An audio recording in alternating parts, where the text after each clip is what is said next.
So I'm pushing in, gathering that clay. And when I push in, it's like down and in. I've done a lot of pulling videos where I talk about that. I pretty much always pull that way.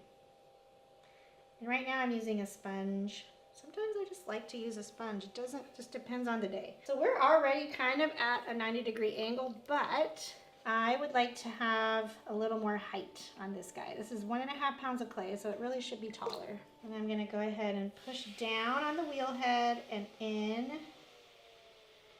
I don't want to push in past where I want my base to be though, because then it's really hard to get that to come back out and look right. So now I'm just gonna take my fingers, I'm gonna do one last pull,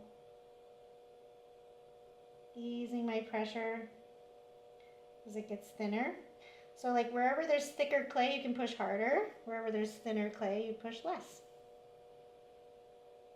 So if I wished that this ended up wider at the base, I could just, the next one, open center wider and then open wider. All right, so here we go. Now it's time to make our right angle. So I have to go ahead and collar this in. I always hook my finger over the rim whenever I collar at the top.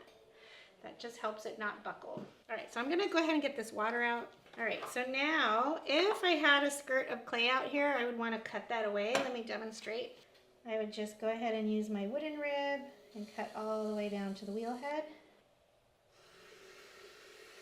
And then take my wooden rib here. So I'm gonna do point side down, and I'm just gonna push in with my ribs a little bit. I could collar it and then push out, but this isn't a very big distance. So my inside hand is not pushing at all. There always has to only be one hand in charge.